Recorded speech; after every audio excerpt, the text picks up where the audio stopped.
Infectious Diseases Backpack Adventures.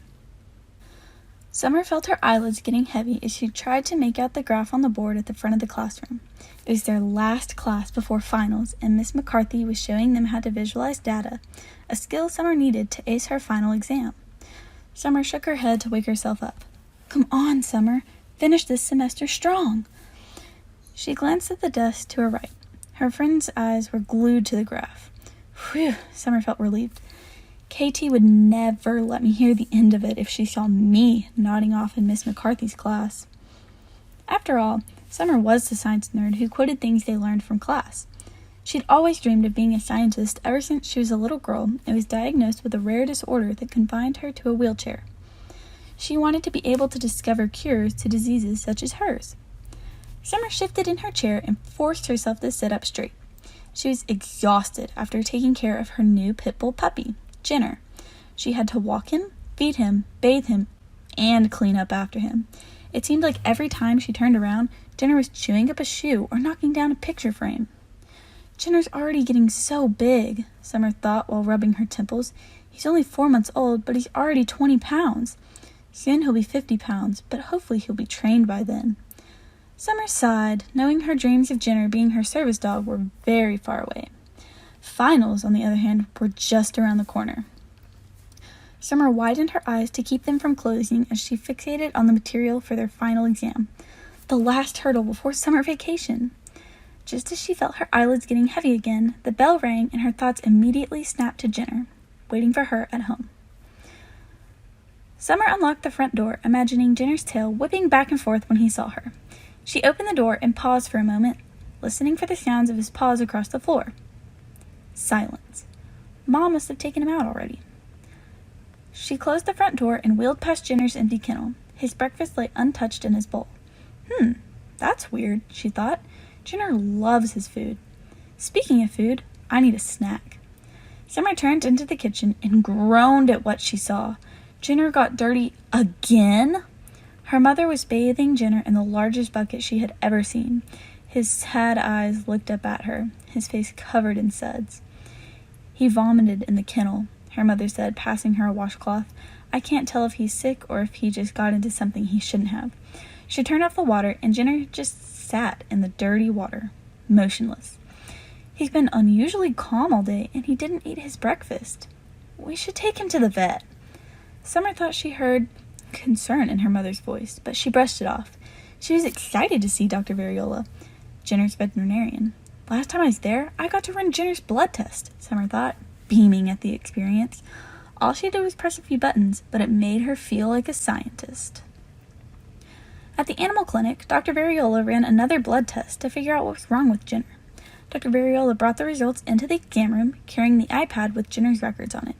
"Hi, everyone! I see Jenner's not feeling well. Today, we ran some blood work to look at any infections that Jenner may have. Right now, Jenner's blood has a low level of cells called leukocytes that fight off viruses and bacteria." She opened Jenner's chart. "In another test, we identified these invaders as parvovirus." Parvovirus? Summer remembered hearing the name before. Dr. Variola continued. "Parvovirus is caused by a virus that infects the cells in the digestive system. It hijacks the cells and replicates itself, eventually killing the cell and wreaking havoc on the digestive system." That's why Jenner threw up, Summer thought to herself. She suddenly remembered something from Miss McCarthy's lecture on vaccines. "But if it's a virus, antibiotics won't work." "That's right, Summer," said Dr. Variola. "We mainly prevent viruses using vaccines. The parvo vaccine works by injecting a weakened form of the virus, which stimulates the dog's immune system to protect itself without the dog actually getting sick." Summer nodded, remembering when Gino got his parvo shots. He was so nervous that he made sweaty little paw prints on the metal exam table. "Jenner already got the vaccine. Did it not work?" Dr. Variola nodded her head. "Yes, the vaccine worked, but Jenner's immune system is still developing. So we need to boost his immune system to keep making antibodies that protect him from the virus. We call these shots boosters." "Oh, I didn't know that he needed another vaccination," Summer said. By Summer's calculations, Jenner was old enough to have had all 3 boosters, but he had only gotten 2. She watched a technician stick an IV into Jenner's leg and place a bag of liquid above the exam table. Summer could see the saline drip from the bag into the tube that connected to Jenner's bloodstream.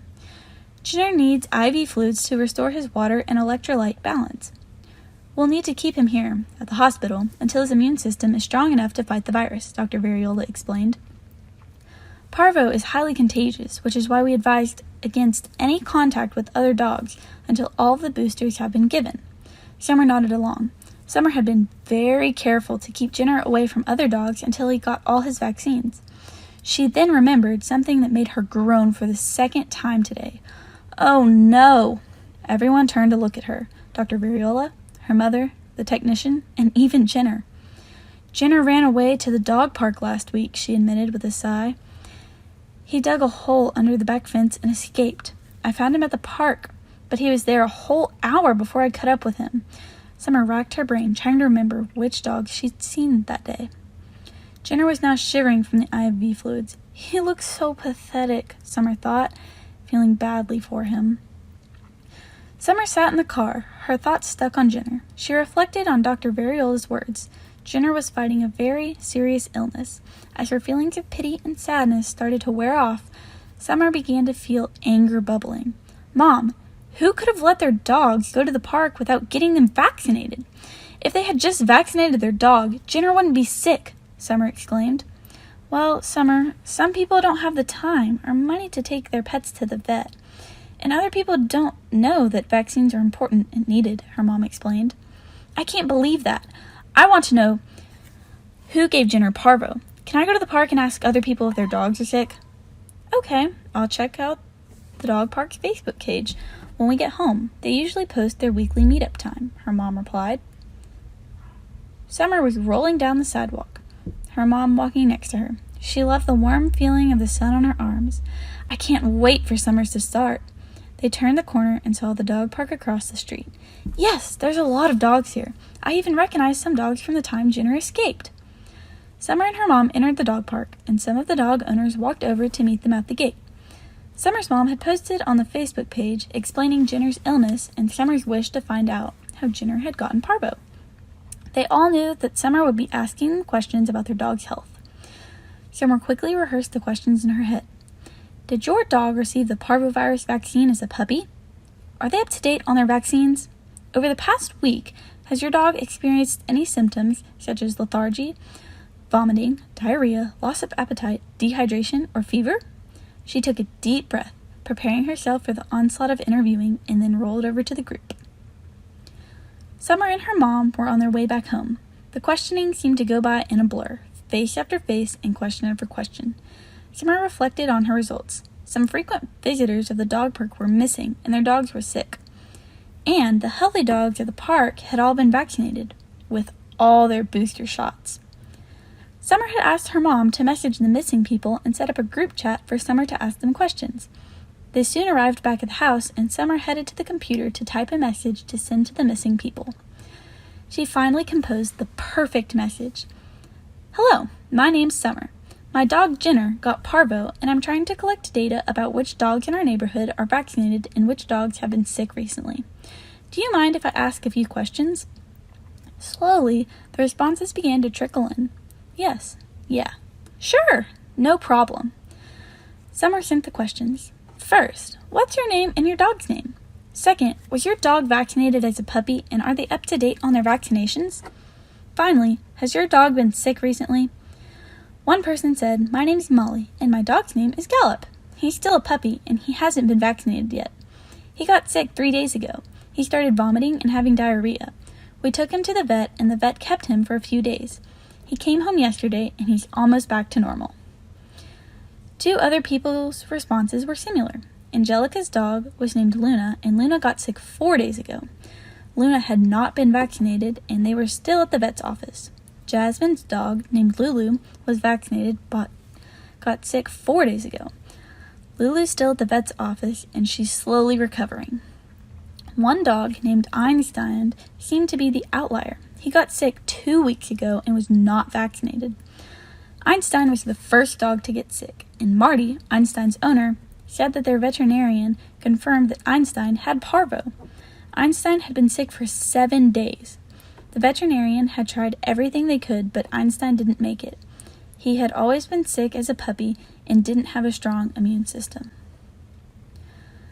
Summer moved around the papers in front of her, looking for the graph she had created about when each of the dogs was sick. She mulled over the data and quickly came to the conclusion that Einstein must have given Jenner, Luna, Gallop, and Lulu parvo. I thought finding out who gave Jenner parvo would have made me happy, but I'm still worried about Jenner. He's still sick, and there's nothing I can do about it, Summer mused. She overheard her mom talking to Dr. Variola on the phone, and Jenner didn't seem to be getting better. Summer's thoughts were sad, picturing Jenner's uncertain future. I know! I can go back in time and take Jenner to get his boosters. Then he wouldn't have gotten parvo.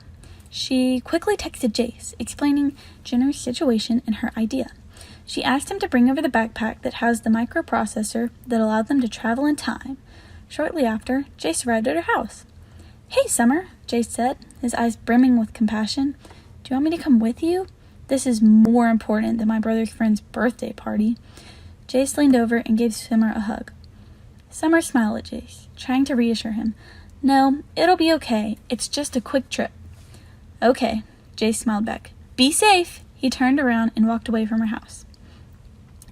Summer sat in her room by herself. She held the backpack in her lap and unzipped the top, revealing the microprocessor's keyboard.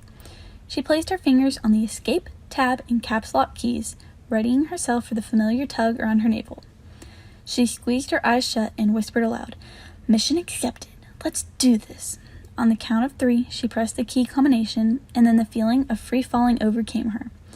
When the feeling subsided, she felt a little tongue lapping at her leg. She opened her eyes and looked down at her legs. Jenner! She leaned over, picked up her puppy, who was still small enough to hold in her lap. Jenner wiggled in her arms, trying to lick Summer's nose. Summer wrapped one arm around Jenner, holding on to him as she wheeled out of the room. Now I've got to find my mom and convince her to take us to Dr. Variola. Summer's mom and Summer, with Jenner nestled in her lap, entered the vet clinic. Dr. Variola called them back to a room, and Summer explained that she wanted Jenner to have his vaccinations. Dr. Variola pulled the vials and syringes out of her pocket and measured the vaccine dose. So, Jenner will be completely protected from parvo, right? Summer asked hopefully. Well, Dr. Variola started to explain. Not necessarily. Vaccines can never fully prevent an illness. Some dogs don't respond to the vaccine, so they don't develop adequate immunity to the vaccine, Dr. Variola reassured Summer, saying, but the odds of Jenner staying healthy are definitely in your favor. Summer sat in her room, looking over at little Jenner sleeping on the bed. She leaned over and pet him. Okay, it's time to go back to my own time. She rolled herself to the middle of the room and started the ritual that would take her back home. She took a deep breath, preparing herself for the familiar time-traveling sensation. She whispered to herself, mission completed, let's go home, before pressing the keys to take her home. Summer was rolling down the sidewalk. She pulled her sweater closer to her body, trying to keep warm in the chilly fall weather. Suddenly, her wheelchair wheel got caught in a crack in the sidewalk, and her chair shuddered to a stop. Her phone fell out of her chair, bouncing across the sidewalk. Ahead of her, Jenner turned around and looked at her, his ears trained toward her. He trotted over toward her phone and gently picked up the phone in his mouth before placing the phone back in Summer's lap. Jenner turned around and walked out ahead of Summer once again. Summer looked down at her white, stocky dog. Her heart felt warm, almost like it was going to burst from love.